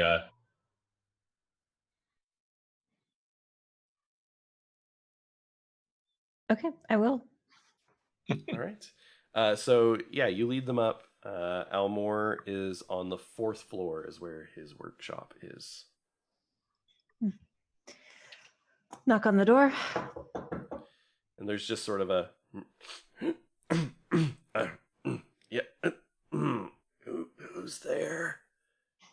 Alma, Yeah. Oh, Lady Vale, is that you? it is. How did you know? Oh, your voice. I always, even in my deepest sleep, I manage to recognize it. just one moment. And there's, some mad clanging and cluttering of someone trying sort of desperately to tidy perhaps some of the mess as best they can in 30 seconds on their way to the door. Oh, And that's a then, lifetime worth of mess for that guy. yeah. And the door opens, and there's sort of a bleary-eyed, rumpled, short little man standing in front of you, hair tousled as he has obviously just woken up from sleep. And you hear bubbling and smells of, various pungent odors, including burning, which is perhaps an experiment that is gone off. And despite whatever, attempt at rearrangement and decluttering he tried to do, the place is just a mess. There is just things everywhere. Spell components, there's books open everywhere. There's old plates of half-eaten food, some of it that is going bad. It is just a total disaster. Mm-hmm. I wrinkle my nose at the smell. Lady Vale, yes. Hi, how are you? Good. Just deep in my latest experiments. Did I ever tell you about the constructed replacement for horses I was trying to make? Oh, Is that this... Oh, go ahead. sounds most fascinating. Yes, feeding and maintaining the beasts and the dung and feces they deposit. It's a horrid mess. And besides that, I'm allergic. Thought makes me want to sneeze. But yes, it's going. Although finding the correct gate and mechanism is eluding me, I'm afraid. Most interesting. Is Yes. these are the ones that kept exploding? And he kind of looks, and sort of his eyes kind of go down a little bit, and he scratches kind of absent, and he's like, well, a few of them did, yes. Small explosions. Nothing more than a single domicile was damaged. Yeah, I remember. Anyway, I'd like to introduce you to my friends. Wilby. Hello. I'm so sorry. I don't remember your name. Small person. Hey. Zyrus, I think she's talking about you. What? I don't. Yeah, I don't. I don't remember your name. Zyrus. Zyrus, of course. This is Zyrus, and then Master Stronghold. Yes, yes, and he's like kind of adjusting glasses and puts them on. Ah, a different crew for you, Lady Vale. I'm guessing they're not locals. No, they're from the High Marches. Interesting, interesting. And the look on his face is one of someone who is both excited and some abject terror at the mention of the High Marches. I spent some time there in my youth, the old days. No one wants to hear the war stories, as it were. So what can I help you fine folk with? The lady said I may be able to acquire a way to hide my identity as dealing with a little assassin problem right now. And though I do believe my friends could probably use something as well, as they are also on the contract. Yes. Well, we have any means. I'm assuming you need something a little more long-lasting, not, a mere alchemical concoction. Otherwise, I suppose why would you come to me? Of course, of course. Well, there is, of course, the tried and true, the old hat of disguise, as it were. But sometimes you don't want to wear a hat. I have worked on several of my own creations to replicate this effect, but in much more elegant and discreet fashion. Okay. Is it a scarf? I do have a scarf of disguise. There is also the ascot of disguise. I have a range of jewelry. I have a feeling he's going to say a monocle of disguise with the with all the listing here. That would be A ring? completely useless. Rings, yes, absolutely. The epaulets of disguise. Ooh, the banana hammock. That tells me I that feel is like something being a that good banana Fernet would wear. There you go. No, that's something Gray would have. My other character. Yeah. And so he then proceeds to sort of like escort you to where he opens up sort of like jewelry cases and, like clothing racks where he has all kinds of thing on it. They're all gaudy as hell. Because, basically they're designed by someone who is a total academic with no sense of style or design. There we go. Perfect. Designing something that he thinks that fashionable people would wear. So it is the exact opposite. Everything looks like it's trying too hard or it is ugly as sin. The jewelry is like gaudy. Getting distracted by the chemicals, the alchemical stuff on the table while they're looking at the other things. There is all kinds of things bubbling away, right? There's probably like in progress at least a dozen setups of various like alembics and retorts, and concoctions that are bubbling and foaming and making quite a heady mix. You're getting a little lightheaded being in the room. Wow. These rings are quite beautiful. You do nice work. Thank you very much. I'm gonna look through and see if I can find the most muted one that's like a dark black color or something like that. Probably about as close as you could get would be something like black or navy blue with like pink polka dots or something on it. Would be about as muted as it gets. That'll work. No, I'll find one with blue. I hold up one that has. All right. How about this blue one with the slightly yellow polka dots on it? How much is this one? Well, I suppose that depends. Monetary purposes,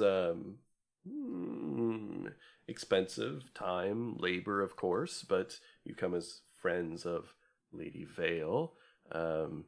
Is this a professional courtesy, Lady Vale? Yes, Ah, it is. excellent, excellent. Well, these particular ones still need a little bit of feedback and field testing on their efficacy. So taking that into consideration, and Lady Vale's professional courtesy, a small deposit of 100 gold apiece, just to recoup the most minor of expenses. How about 90 gold? Make a persuasion check. Let's see if I can. 11.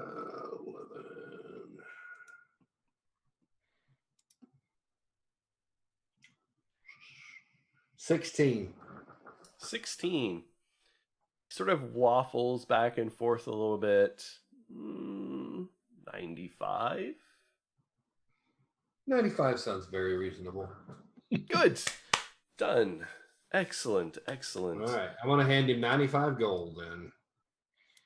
He says, now, I should tell you, I would not wear these when fully immersed in water. Any particular reason? Rain is fine. Walking through a river is fine. Maybe take it off when you bathe. Or the hot baths, that sort of thing. Take them off. Maybe rent a locker. People do steal, but swimming, exploring sunken tombs, that sort of thing. Let's just say that some of the elements are a little unstable. So they'll explode if they get wet? Maybe. It's let's just say the metaphysics of what may occur is unstable and somewhat random. Okay. Alrighty. Okay. So no getting it wet. Got it. Well, immersed in water for significant periods of time. All right. So this is the ring against skies. Yeah. I'll at some point in D&D Beyond make the item specifically, because it has a some differences from the Hat of Disguise. It's mostly the same. Okay, so mostly the same. All right. I'm just going to add the Hat of Disguise for right now. Yeah, absolutely.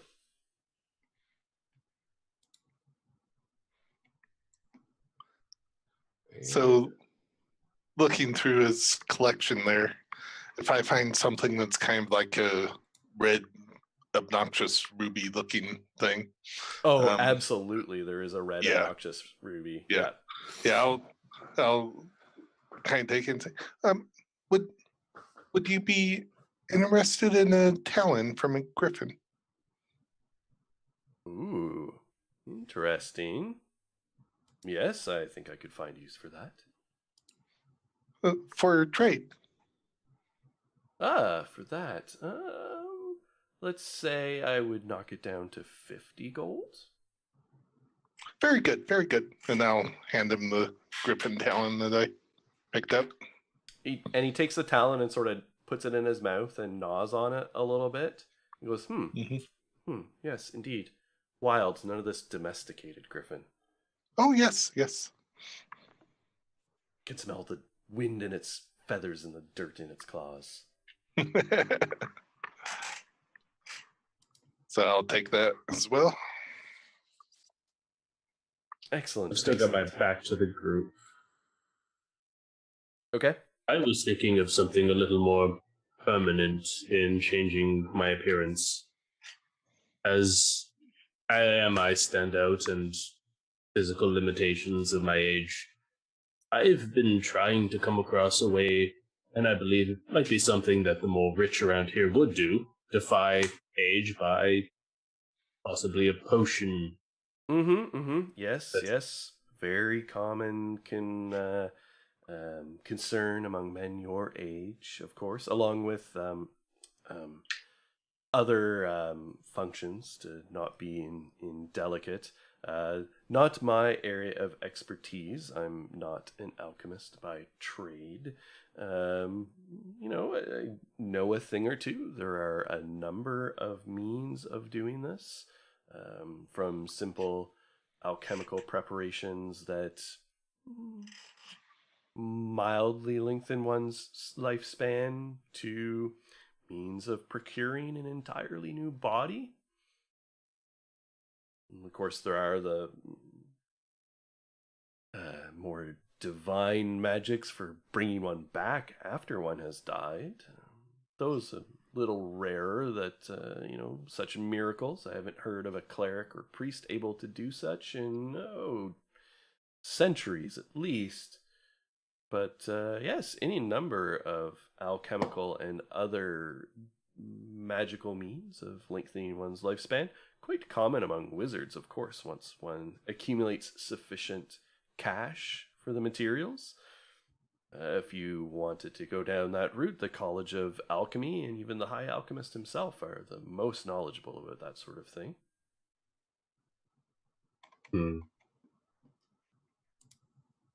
This would be the path I would choose to take. A new body might be more interesting than these old bones. I'm not sure if de-aging gets rid of crushed knees and hands and pierced scars and everything. I have been led to believe it is quite restorative. Get back to the old youthful vigor. Anyway, in the no. meantime, I'm going to need something. Yes, well, you have your pick before you.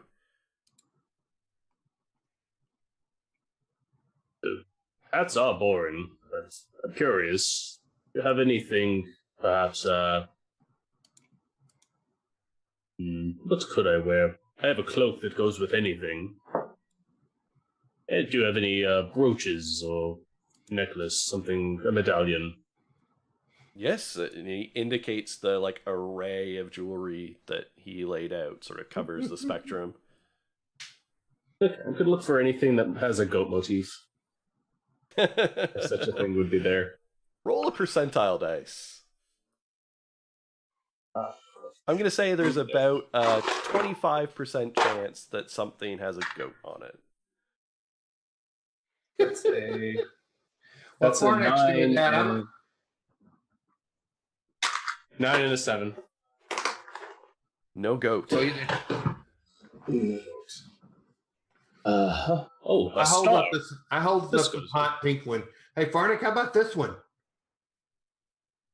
I think no. I think I'll go with more stars. That seems to be my other theme. Oh, there's definitely stuff with stars on it, for sure. Okay.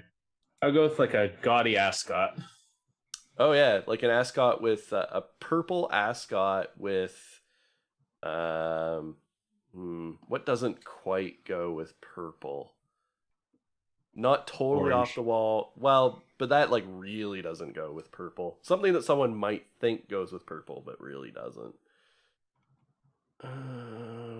Yellow. Yeah, yellow. Purple and Yellow. gold. Purple and They gold. sometimes look terrible. purple and gold kind of go together. Purple and green. There we go, Sarah. Yeah, Thank you. purple and green. Yeah. Purple and green.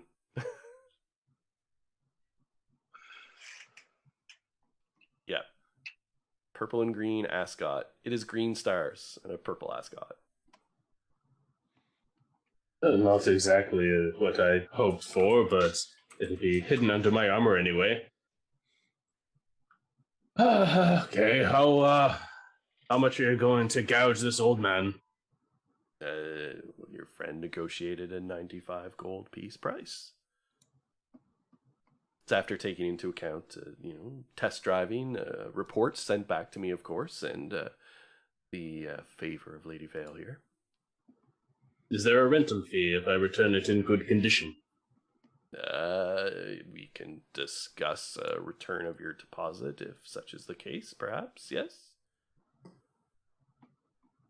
But if it's just a deposit and I don't get set on fire or all the many things, I know I won't be falling in water, because if I do, I have a lot more thing to deal with than simply having my disguise explode in my face.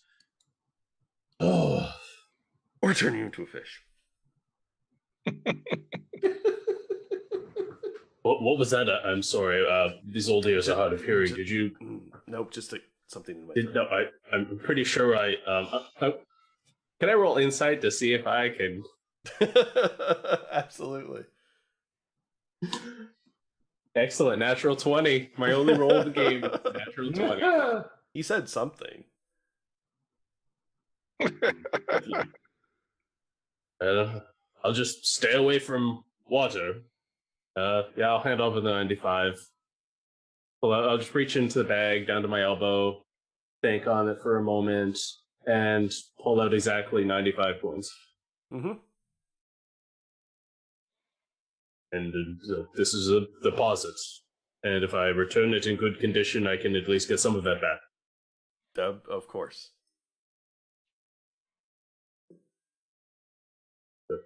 Along with a full report. And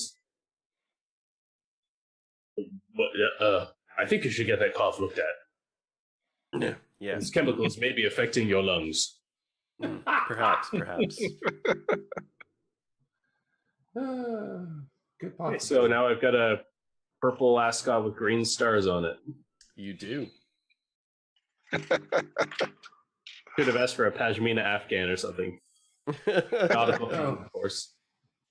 On a boat with your flippy floppies. A headscarf would have Yes. been perfect. Headscarf. And, All right. and not a Kinko, straight flipping copies. Exactly.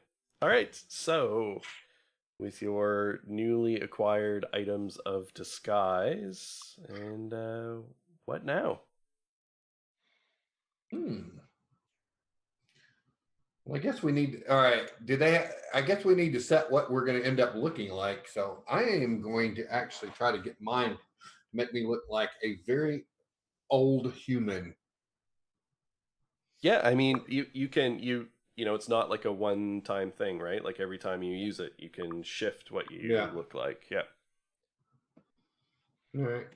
So I'm going to look like a very old human once I put this ring on. Yeah, I'm not changing anything yet. Yeah, it takes you, you have to attune to it, so it takes, the hour of like rest and focus to attune to it before you can use it. But then you can just activate it as an action. So Your voices change? I have to double check. I don't think it does. I think it casts like It's your magic item. You could technically, if you say so. It mostly works like put it this way, it doesn't have anything above. It has limitations compared to a Yeah, it says disguise. It acts as a disguise self. It just casts disguise self. Yeah. Yeah. I mean, you could make it change his voice, or you could do the funnier thing and make him change his own voice. Exactly. Good evening there, girls. This is how I do it now. This is my voice for the rest of the game. Yeah, no. No. Oh, what have we You brought done? this upon yourself. We did. Oh no. I can't do it. I can't do it. Just can't. Well, I'm going to turn myself into an elf that sounds like this. I'm going to go with slightly bluish silver hair and pale with the blue veins in the forehead, so pale, and about an inch taller and obviously much skinnier, dressed in full Green Company garb. So behind you, listening to you guys describe what you're gonna look like, Almore is just like, so is there anything else, Lady Vale? I can help you with, or your friends? He wants to go back to bed, doesn't he? Probably. He's no, not right now. Thank you. You're welcome, of course. Anytime. That's pretty good. Anyway, to Ivor. Oh, yes. Would he be the one who took you, Cyrus? Do you remember anything from the time you were taken? But Cyrus fell asleep and woke up in an alley. That's it. We've all been there. Occasionally. Sometimes in game. Yeah. Yeah. So Ivor the High Alchemist could be, I mean, he could be in many places, but he does have a laboratory on this level, on the 4th floor. But his main rooms are like at the very top. Okay. Let's check with his laboratory, because even if he's not there, he might have an assistant there. Yeah. So yeah, let's do that. Okay. So you find your way there easily enough. It's a heavy door that's closed. And as you come up and go to knock, there is the sound of a muffled explosion from the other side. It's common here. Yes, it is. And sort of It's the very door common. the door pops open and this like acrid smoke and gas sort of like rolls out over the floor. And someone kind of like runs out, like, you know, doing that wavy thing in front of their face, and like holding their arm up, and they're like coughing. You can see like tears streaming down their face. And he kind of comes out and then like boots the door closed. And it's like a young man. It's not Ivor, just like a young human male coughing, and he's sort of like bent over. Hello. Yes, ma'am. Excuse me. And he's like, I can't see properly. Okay. Lady Vale. Take your time. It's fine. Where is Mr. Ivor? The High Mage is in his study, and he kind of like looks over around, like kind of making sure that he's not nearby, and he just kind of mutters, I hope.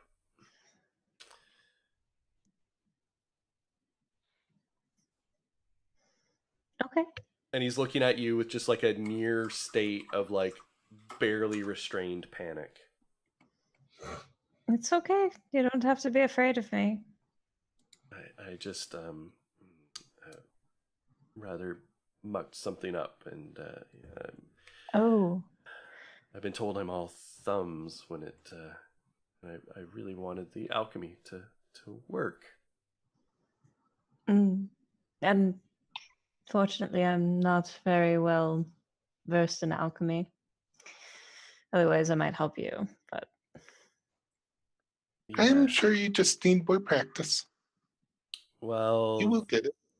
that's the 10th one I've ruined, and I think that particular set of components runs. What are you trying to make? 200 gold. I'm trying to replicate. The High Alchemist has a particular formula for a variation on the standard potion of longevity to overcome some of its limitations with repeated use. But it's so. But I've just been trying my hand at the regular potion of longevity, just the base, because of course it takes, and he kind of pitches his voice low, a little bit dark to complete the potion. So I'm just trying to replicate everything up to that point, but I'm unfortunately not having much luck. I'm sure. Well, you've figured out 10 ways how not to make a potion of longevity, so that's nice. That's true, and he kind of brightens up a little bit. Yep. That's true.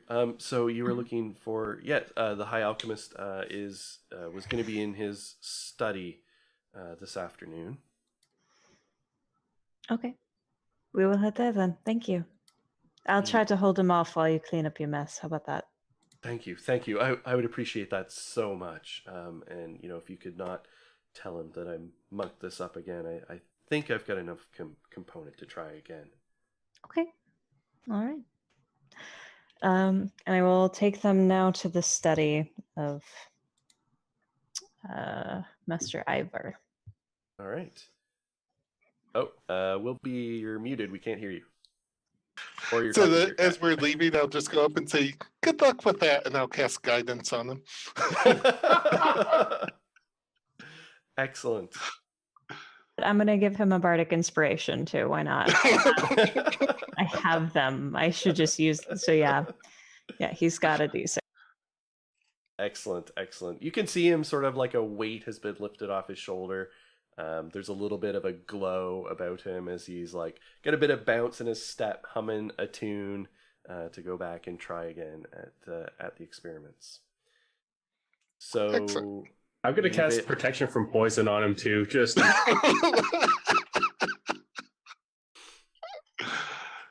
excellent. He doesn't cough when he enters the room.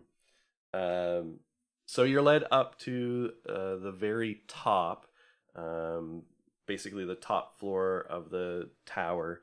There is pretty much, you can see like all around the ring, with just, there is a set of 12 doors, sort of clock-like around the tower for each of the 12 high mages that sort of rule over the adamantine circle underneath the Archon, who is the head over all. The doors are all like virtually indistinguishable from one another, but Lady Vale, you would be familiar with, whose is whose. It's kind of like subtle differences in the, like knockers and door knobs and things like that. Yep. I'm going to knock on the right one. All right. So there's a momentary pause, and then the door creaks open, and someone in sort of like butler-like dress kind of comes up. He's got his hands oddly folded. He has them sort of held at his waist, but he keeps them folded like this, sort of like how one would fold them behind their back, but in front of him it looks kind of awkward. And he just comes up and just says, "Yes. Oh, Lady Vale. Hello. I'm here to speak to Ivor. Yes. Wait here. I think he will see you." Mm-hmm. And he kind of just turns slowly and like moves back in. The door kind of closes behind him without him touching it. And you kind of wait, and you wait. And then he comes back and he opens it again. "Yes, the High Alchemist will see you. Please follow me."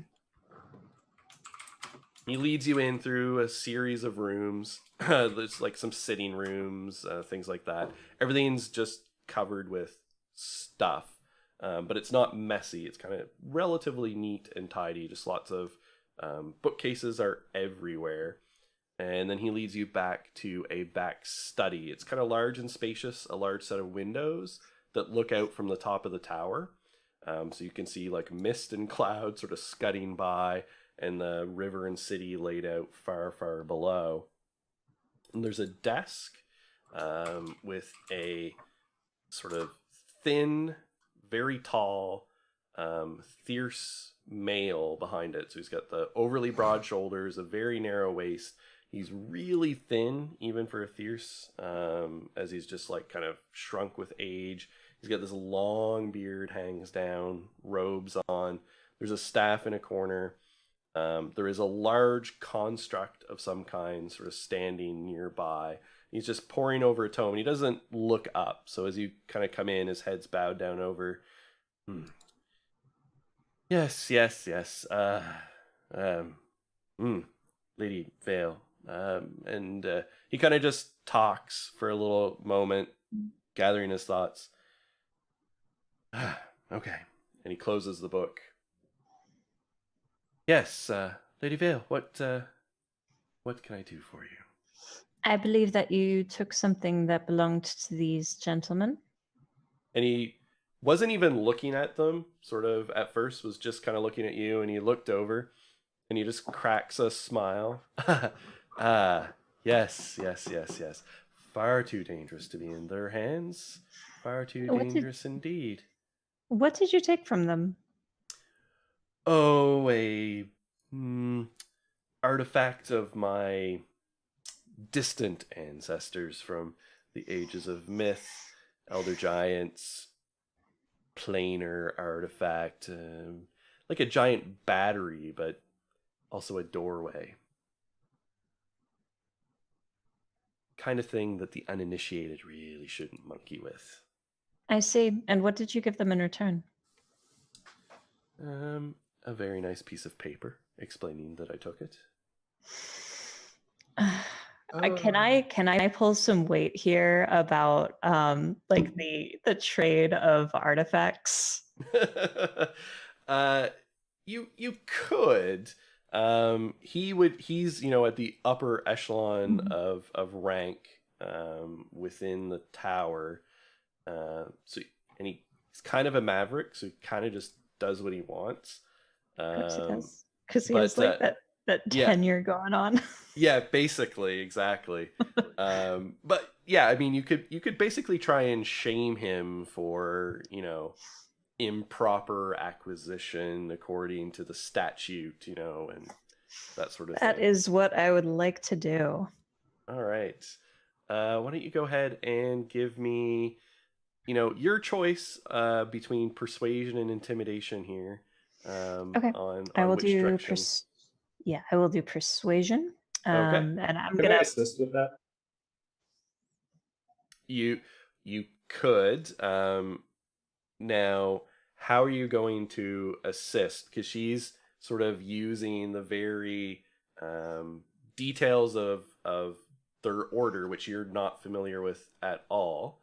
So depending on what route you take, it could help or hinder. Well, I'm going to clap my buddy Zyrus on the shoulder and go, well, it wasn't just the artifact. 3 days of my friend's life were taken, and he's lost all memory of it.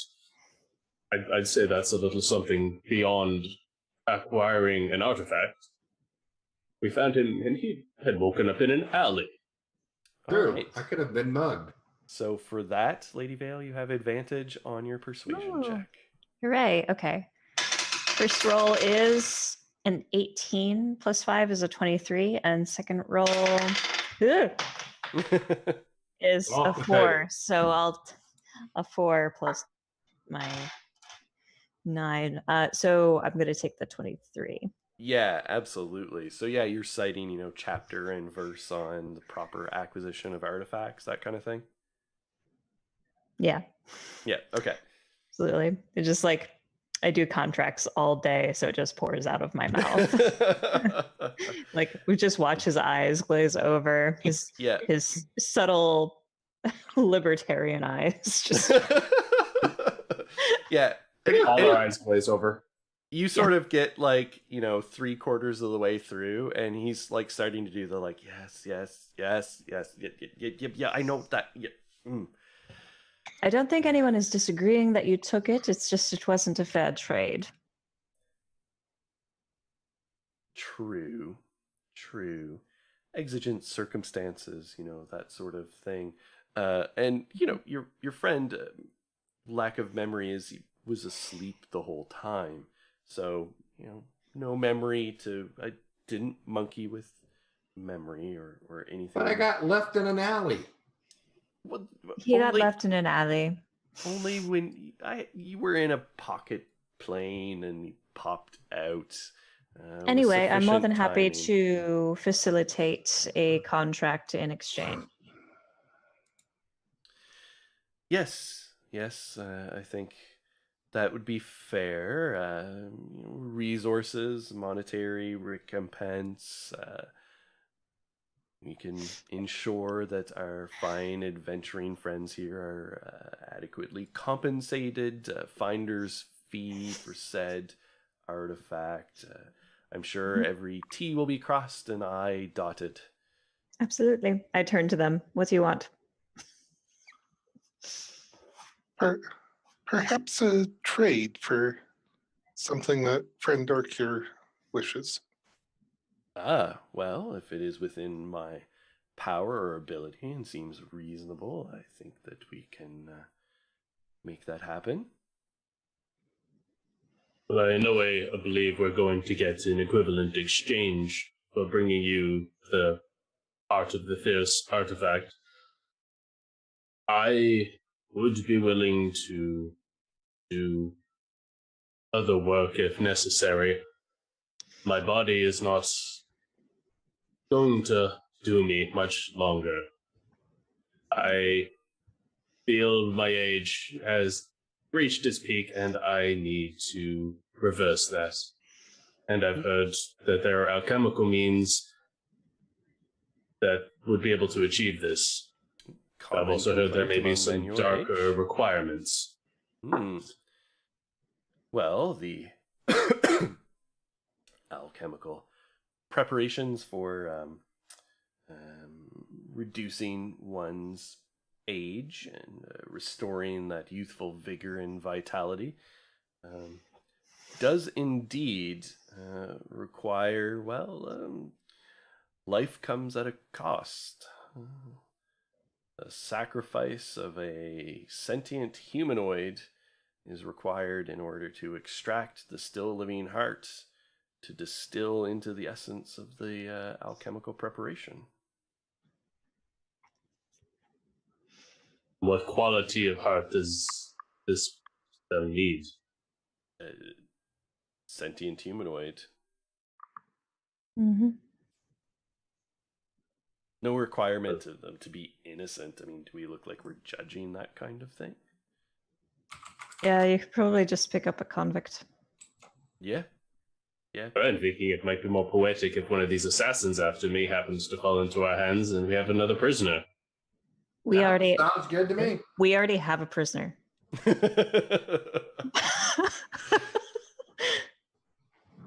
We were technically on our way back to check for when you ran into us, so she's still there. Yep. But of course, this is relatively, other than whatever moral and ethical quandaries you may or may not have in your selection. Quite frankly, I don't care. That is up to you. And he kind of like looks you over a little bit, and whatever, I suppose, gods you follow, that sort of thing. But in terms of my skill and expertise, that is easily done. It would be quite poetic if the elven archer who pierced my heart would be the one who we could take, but she doesn't seem to be here and seems to prefer to hire others to try and do me in.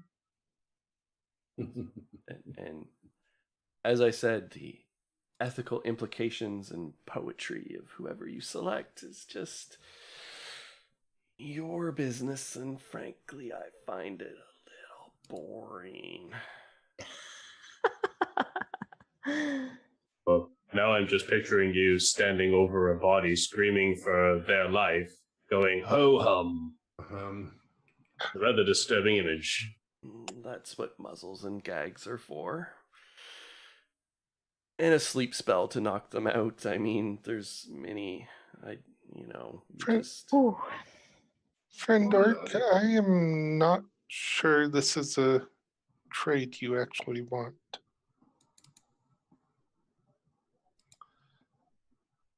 Usually such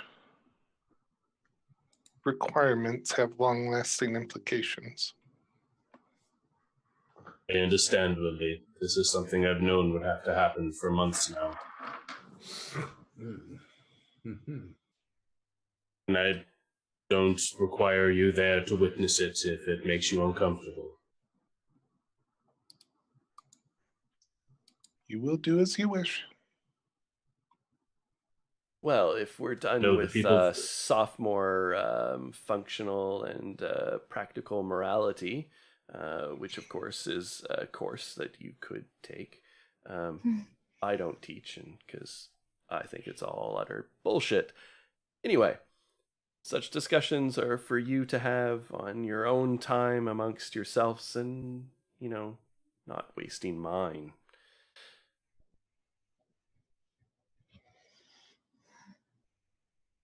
Do we have much to talk about then, amongst ourselves?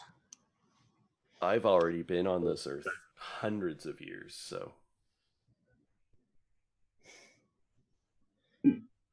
those issues I've put to bed long, long ago. Farnak starts to kind of back away. Just imagining how many people this guy's had to kill to hit his potions. He just kind of steeples his fingers and leans forward. Well, that is the cost of greatness. But there are many means of lengthening one's lifespan. What else would you suggest? Well, one can grow yourself a whole new body.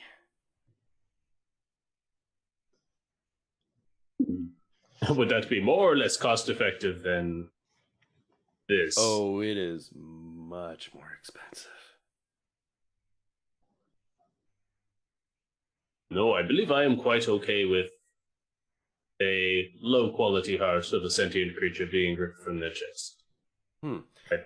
On average, fact, it kind of fills my alchemical. dreams. On average, such alchemical preparations, there is some fluctuation, reversion around the mean, some variance, of course, to take into account. My particular brand of potions of longevity are superior to those you would find from lesser alchemists, but still, on average, about take a decade or so off of your life, typically.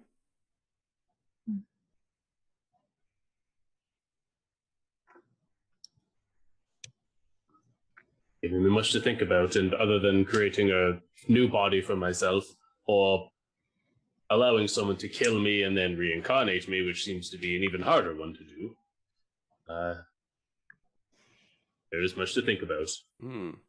I'm guessing you don't have any arcane aptitude yourself. None of that magic, no. So what I have is given to me by sheer anger. So a phylactery and lichdom is out of the question then. I've met a lich in my time, and that's not the route I want to go. Your loss. But it's so great, why haven't you gone for it? Who says that I haven't? Well, you look much better preserved than the last one I ran into. Looks can be deceiving. Are you wearing one of the ascots from that other mage down the hall? No need, no need. There's a big sign on the wall that says banana hammocks only.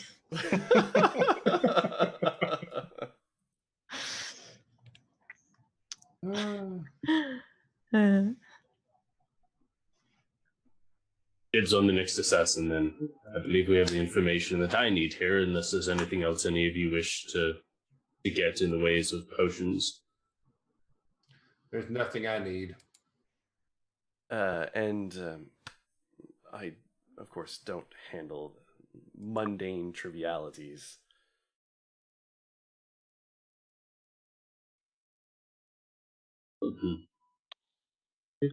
Farnak will just give a bow and walk over and wait by the door. While Lady Aethervale stares off into the distance. I do not believe I need anything from this man.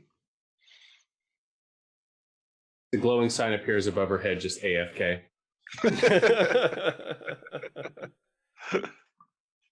Oh, well, if you're looking for excitement And of course, if you did want a whole new body, I'm sure we could come to some arrangement, given the cost. An arrangement may be better. I grew up misunderstanding the Thierse, and the more I've met of them and the Risa, I come to respect them as a people, and if I do have to create an entirely new body, perhaps moving away from being an oak blood might be interesting. That is different. You see, the particular arcane means I am proposing require the construction of a extremely expensive vessel, and then we take just a little bit of you. Not too much. Let's just say a cubic inch of flesh. Put it inside. Grow a new body. Set up the arcane triggers. And your soul transfers from this body to a nice, fresh, young one. But it'd still be your Is there something body. So long I forget what I looked like back then. So is this something you would want coin for, or perhaps in addition to us acquiring and delivering as far as we did the artifacts, perhaps a quest or some reagents, so anything we could do to supplement the cost beyond coin? Well, the materials involved, the gold, the precious gems, that sort of thing, in particular, high clarity diamonds, generally require about 3,000 gold pieces worth of materials. And it requires a not insignificant expenditure of power on my part and my expertise. Dan, would I have any knowledge of what he's talking about? If it could be applied to a different use or side effects, or Are you trained in Arcana? not Arcana. I'm not. Yeah, this would require some knowledge Yeah. of Arcana. Yeah. I Okay. wanna know if that's before or after deducting the cost of the artifact that he took. Yeah. That's like the raw cost. But it doesn't factor in, the cost of his time. And what he charges per hour essentially, plus the construction time and all that sort of thing. But so how much was that artifact worth? Well, it is priceless. Oh, go figure. Mm-hmm. But what he does tell you is that there is a old laboratory of a previous high alchemist, and it was located on Fisher's Isle, which is an island in the river. And supposedly it was then sealed up and became a tomb in addition to being a lab. That high alchemist was like entombed in the lab.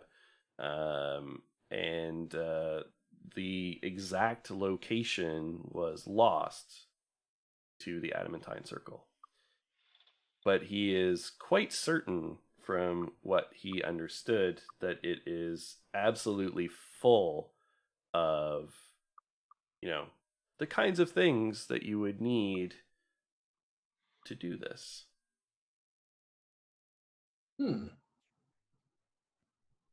It'd probably make Wilby feel better for me not to have to sacrifice a living being. He says that there is a particular grimoire that was apparently in tune with this high alchemist that he would like, but otherwise, absolutely everything else in it would be fair game. You would recoup at least the material cost of constructing such a vessel, and more besides.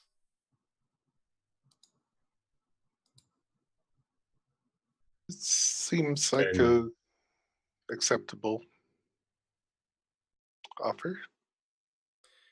And with that offer, and while you guys think about it, that is we're going to end for the night because we have run over time as it was by about half an hour. But I think it was good to get this meeting going and leave on a good spot. So you guys got lots to ponder there. All right, excellent. Dan's going to make us fabulous. No, why would I do that?